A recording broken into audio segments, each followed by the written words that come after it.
ብቻ በሱ እርዳታ ነው እሱ ያለሁት እኮ አሁን ግን ደግሞ ደሰው ይኸውልህ ብቻ እንደዚህ ህመማቶች ሲመጡ ብዙ ታወራለህ ግን እግዚአብሔር የምላሽ አምላክ ነው። ባይቀርም እንደዛ ታምሜ 3 ቀን ነው ጸበል የተጠመቅኩት። ጊዮርጊስ 3 ቀን ተጠምቄ ዳንኩኝ። በ3 ቀን የእግዚአብሔርን ተአምር ነው ስመለክር አላመንኩም ለራሴ። ምክንያቱም በእንደ እግዚአብሔርን ስራ አመሰገንኩ አምላኬን። ዛሬም ከኔ ጋር ነክ አልኩኝ። በጣም ደስተኛ ስሆንም ቤተክርስቲያን ነው መሄድ የምፈልገው። በጣምም ከከፋኝ ቤተክርስቲያን ነው መሄድ የምፈልገው። እግዚአብሔር የምላሽ አምላክ ለዛም ይመስለኛል ይሄን ማንነት የሰጠኝ ብዬ ነው እሱ ማስበው። እንዲህ ግማሽ ጎኔን ከፍሎ ትልቅ ነገር አልጠብቅም። ካለኝ ነገር ነው እሱ ማመሰግነው። ስለ በቤተሰቦቼ በተሰጠኝ በልጆቼ በባሌ በእያንዳንዱ ሳንቲም አመስጋኝ ነኝ።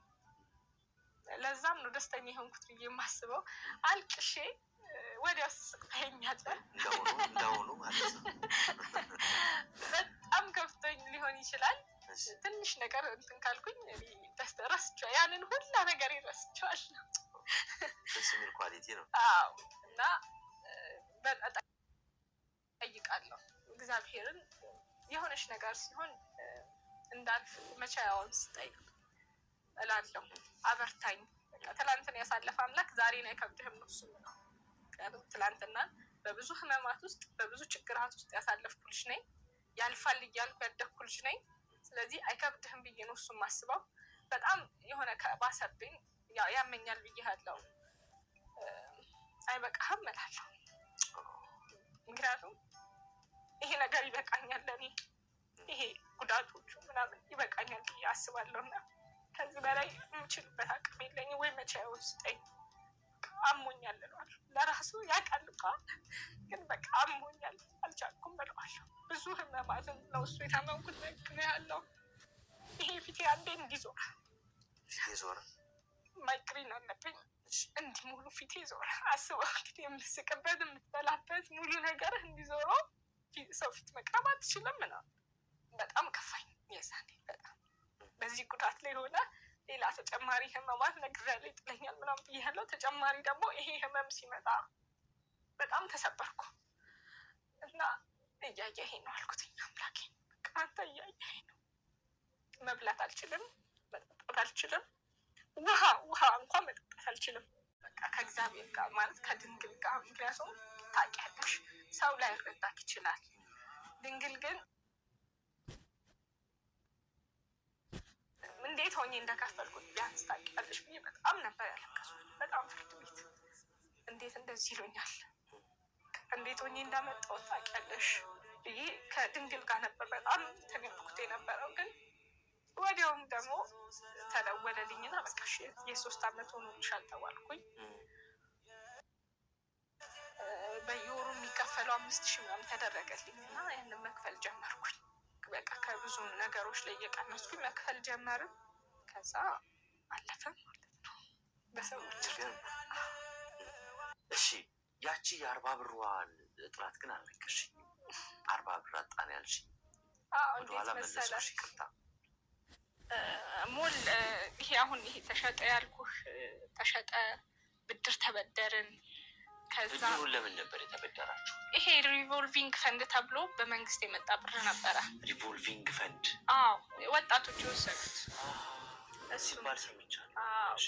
በሰዓቱ ኮፒ ነበር የምሰራ የነበረው። ማሽኖች ነበር የገዛሁት፣ የህትመት ማሽን፣ የደረሰኝ ማሽኖች ምናምን ስራ ሰራ ነበር ብያለሁ። ከዛ ወለድኩ ኮረና ላይ የተቀበለውን ብሩን ወደ ኮረና ሊገባ አካባቢ 2012 ላይ ነበር መግቢያው ላይ። ከዛ በኋላ ስራ ቆምኩኝ በወሊድ ምክንያት። ኮረና ገባ፣ ባለቤቴ ስራ ቆመ። እነዛ ማሽኖች ግዴታ ለመኖር የሱ ስራ ደግሞ ለኮሮና በጣም ተጋላጭ ነው። 3 ወር ነው ምናምን ነበር የተቋረጠው። አራስ ቤት ነህ ሴት ሆኖ ይህንን የሚያይ ይረዳኛል ብዬ አስባለሁ። ምንም ገቢ ሳይኖርክ የቤት ኪራይ መክፈል አለብህ ምናምን። በዚህ የተነሳ እነዛ ማሽኖች ቀስ በቀስ መሸጥ ጀመርን። ብሩ እንትን አለ ማለት ነው። ከዛ ከ5 ዓመት በኋላ ነው የተከሰስነው።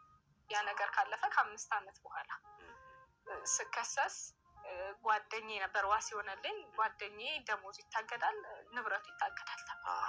ያ ደግሞ እንዲሁም በእኔ ምክንያት በፍጹም አልፈልግም። የቤተሰብ አስተዳዳሪ ነው እሱ። በዚህ የተነሳ ያለንን ሸጥን፣ ተበደርን። 10 በኩራት ሳይቀርም አነሳሁኝ። ከዛ በኩራት የተቀመጠውን ገንዘብ ለብድር ከፈልሽ? ከዛ ሞልተን 40 ብር ጎደለ። ከማንም መበደር አልጀመርኩም። ጠፋ በሰዓት በተውኩት። አገልግልም እርጥብም ዘዙኝ ብዬ ነበር ቲክቶክ ላይ። እሱም አልሆነም ማለት የሚያዘኝ ሰው የለም እንጂ ያገኙትን ስራ ብሰራ ደስ ይለኛል። ቲክቶክ ላይ ሞር ማስታወቂያዎች ናቸው የሚሰሩት። ማስታወቂያው አልሆነም፣ ብዙም የለም። ድርጅቶች አልመጡም ድርጅቶች ብዙ። ግን ፎሎወርሽ የሚታየው ቪው ብዛቱ ምናምን አሜዚንግ። አልገባኝም ለምን እንደሆነ ግን የለም። በእርግጠኝነት ይህን የሚያዩ ተመልካቾች፣ የድርጅት ባለቤቶች፣ የማራኪ ወግ ተመልካቾች በሀገር ውስጥም በውጭም ያለው በጣም መስራት የምትፈልግ የመስራት አቅሙ፣ ሞራሉ፣ ችሎታው ያላት ፍላጎትም ያላት ደግሞም ሰርታ የምታሳይ እህታችን ሜርሲ ነች እና የምር ድርጅታችሁ በሷ በኩል ታስተዋውቁ በጣም የምር ታተርፋላችሁ ያስባለሁ። እና ወይም ደግሞ አይ በእኔ በኩል እንደው ለልጆች በዚህ መልኩ ባክስ ለእነሱ በዚህ መልኩ ባደርግ የምትሉትም ካለ ደግሞ አካውንቱም አለ ስልኩም አለ። ሜርሲን በቀጥታ ማግኘት ትችላላችሁ። ስራ ስሰራ ነው የልጆችን ወጪዎች መሸፈን የምትችለው ስራ ስሰራ ነው። በዚህ ሰዓት አንድ ሰው ብቻ ሰርቶ የሚኖርበት ጊዜ አይደለም። እኔም መስራት ቤተሰቤን መደገፍ ፈልጋለሁ እና ግን አሁን ያው ግዴታ አይደል፣ ህይወት ይቀጥላል።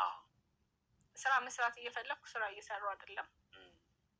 ሰላም ውዶች፣ እንዴት ናችሁ? እኔ ሰላም ነኝ፣ እግዚአብሔር የተመሰገነ ይሁን። እንዴት ናችሁ? ሁሉ ሰላም ነው? በያለንበት እግዚአብሔር አምላክ ይጠብቀን ከክፉ ነገር። እንዴት ናችሁ? ስራ እንዴት ነው? እኔ ጋር ሁሉ ሰላም ነው፣ እግዚአብሔር የተመሰገነ ይሁን። እና ዛሬ ደግሞ አጋጣሚ ቲክቶክ ላይ ሳልፍ ነው ያየኋት እህታችን ጀግና ማለት ነው። ያው 2 እግሯ ተቆርጣለች በመኪና አደጋ ማለት ነው። ግን እንደዛ ብላ ደግሞ ልጆቿን እያሳደገች ቤቷን ሁሉም ነገር ያው መስዋዕት እየከፈለች ነው ያለችው ማለት ነው። እና በጣም ጀግና በቃ ሲከፋትም ይሆን በቃ ሁሉ ጊዜ መሳቅ ነው ማለት ነው። በጣም ደስ የምትለው። እኛ ግን 2 እግር ይዘን እየተራመድ በጣም እናማርራለን ማለት ነው። እሷ ግን 2 እግር አጥታ ያው እግር ማጣት ማለት በጣም ከባድ ነው። ሁሉም ነገር በእግር ተንቀሳቅሰ ካልሰራው ምንም። ግን እንደዚህ ብላ ተደስታ ልጆቿ እያሳደገች ነው። ዋላ ቢከፋትም ቢመቻትም ብታገኝም ብታጣም ልጆቿ ባሏ ጋር እያሳደገች ነው ማለት ነው። ባሏ ደግሞ በጣም ጀግናና ጎበዝ ነው። እግዚአብሔር አምላክ ያክብረው፣ እድሜና ጤና ይስጠው እንጂ ሌላ ወንዶች ቢሆኑ እንደዚህ ተቆርጣ ምናምን ሌላ ፕሮሰስ ነበረው ማለት ነው። ወደ ሌላ ሴት መሄድ ነበረባቸው ሌላ ወንዶች ማለት ነው። እሱ ግን ሚስቴና ልጆቼ ብሎ ሁሉ ሚስቱ ጋር እንደዚህ እያሳሰቀና አይዞሽ እያለ ሚስቱን እያበረታታ ነው ማለት ነው። ግን እህታችን ጀግና እህታችን ግን አጋጣሚ 500 ምናምን ፈለወራልኝና ለምንድነው መታወቂያ የሚሰሩ የማይሰጡኝ እና ሼር አድርጉልኝ እያለች ነው። ትክክል ናት። ያው ብዙ ፈለወር አላት። መታወቂያ ብትሰራ ለሷ ብዙ ትንሽ ቢሆንም ይጠቅማታል ማለት ነው። ምክንያቱም እቤት ቁጭ ብላ ስለምትውል ማለት ነው። ያው ብዙ ስራ ጀምሬያለሁ አለች። ኮፒ ማድረግም ጀምሬያለሁ። ብዙ ስራ ጀመርኩ አልተሳካልኝም አለች። ከዛ ደግሞ ርቀት ያለው ቤት ሄጄ እንዳልሰራ ደግሞ ሽንት ቤት ግዴታ ያስፈልገኛል አለች። ምስኪን ማለት ነው። ግዴታ ነው ግን ሽንት ቤት ቅርብ መሆን አለበት ማለት ነው። እና ለሽንት ቤት ብላ ያው ርቅ ሄዳ መስራት አትችልም ማለት ነው። እና 500 ምናምን ፈለወር አለኝና መታወቂያ የሚያሰራኝ እያለች ነው። ቪዲዮዋን ሸር እናደርግላት ቲክቶኳን ማለት ነው። ያው መታወቂያ የሚፈልግ ካሉ እንዲደውልላት ቁጥሯም አለ፣ ሁሉም ነገር እዛ አለ ማለት ነው። ቪዲዮ ላይ ቁጥር ስልኳም አለ፣ ደውለው እንደሚያሰራት ማለት ነው። ያው እግዚአብሔር አምላክ ምን ያንሰዋል እንደዚህ ብላ መትረፍም ትልቅ ነገር ነው። ሞቱም አለ እንደዚህ አደጋ መኪና ሲያጋጥም ሞቱም አለ። ግን እግዚአብሔር ይመስገን ያው ሁለት እግሯን አጥታ እንጂ ተርፋለች ማለት ነው። ሁለት እግሯ ብታጣም ያው መውለድ አላቀታት፣ ትዳር መሆን አላቀታት፣ ሁሉም ነገር እየመራች ነው ማለት ነው። ዋና ነገር ልቦና ነው፣ አስተሳሰብ፣ ንጹህ ሕሊና ነው እንጂ እግር ስለሌለ ምንም የሚቀነስ ነገር ነው የሚጎል ነገር የለም ማለት ነው። ከዛ ደግሞ አስተዋይ ባል ስለሰጣት ሌላ ወንድ ቢሆን ኑሮ እንደዚህ ብላ ማን ነው መስዋዕት የሚከፍለው? ግን እሱ ግን ጠንካራና ጎበዝ የስራ ሰው ስለሆነ ሚስቱንና ልጆቹን አክብሮ እየኖረ ነው ማለት ነው። ስለዚህ እህታችን እስኪ ሁላችንም ቪዲዮዋን ሸር በማድረግ ያው መታወቂያ የሚያሰሩ ጋር እንዲደርስ ማድረግ አለብን። እሱ አግዙኝ እያለች ነው። ያው ብዙ ነገር ይጎለኛል፣ ብዙ ነገር ያው ወጥቼ እንደፈለጉት አልሰራም፣ ይህ ባሌም የስራ ደሞዝ አይበቃንም ምናምን እያለች ነው። ያው ብዙ ነገር ቪዲዮውን እንደሰማ ነው። ስለዚህ ቪዲዮዋን ሸር እያደረግን እናደርስላት ማለት ነው። ያው መኪና የተገጨችውም ምንም ነገር የተሰጠሁት ነገር የለኝም እያለች ነው። እሱም መኪና የገጨኝም ጠፍቷል፣ ያን ጊዜም አላነሳኝም፣ በዛን ሰዓትም አላነሳኝም እያለች ነው። ስለዚህ እህታችን እግዚአብሔር አምላክ ያው ያግዛት ማለት ነው። ሌላ ምን ይባላል? ልጆቿም እግዚአብሔር ያሳድግላት፣ ባሏም እግዚአብሔር ይጠብቅላት። ሁሉ ነገሩ ባሏ ነው ማለት ነው። ሁሉም ነገሩ ለሷ ባሏ ነው ማለት ነው። ባሏ እግዚአብሔር ይጠብቅላት እና ውዱሽዬ ቪዲዮዋን ሼር በማድረግ መታወቂያ ወደሚሰሩ እናደርስላት ማለት ነው። እና ውዱሽዬ ቪዲዮን ሼር፣ ላይክ፣ ኮሜንት እያደረጋችሁ አበረታቱኝ። ቤተሰብ ያልሆናችሁ ደግሞ ቤተሰብ ሰብስክራይብ በማድረግ ቤተሰብ ሆኑ።